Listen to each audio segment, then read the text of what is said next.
Chandrayangutta police station हुदूद में हुई एक खातून के कत्ल के मामले को हल करते हुए किताबत बुज्जी के कातिल वेस्ट बंगाल के साकिन जुल्फिकार अली को चंद्रानगुट्टा पुलिस ने गिरफ्तार कर लिया। बताया जाता है कि किताबत बुज्जी के कई लोगों से नाजायज ताल्लुकात थे और साथ साथ इसके पड़ोसी मिस्त्री का काम करने वाले जुल्फिकार अली से भी थे। 7 मई को जुल्फिकार अली शाहीन नगर में काम करते करते बुज्जी को फोन किया तो इसने घर आते हुए मछली लाने को कहा, जिस पर जुल्फिकार अली ने मना कर दिया, जिस पर बुज्जी ने इसके घर लौटने पर तकरार शुरू कर दी।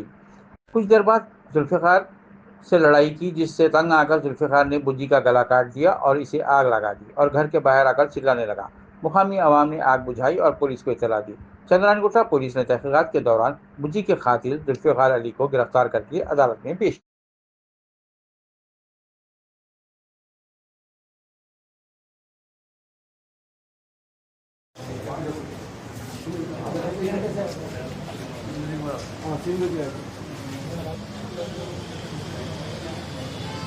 हाँ,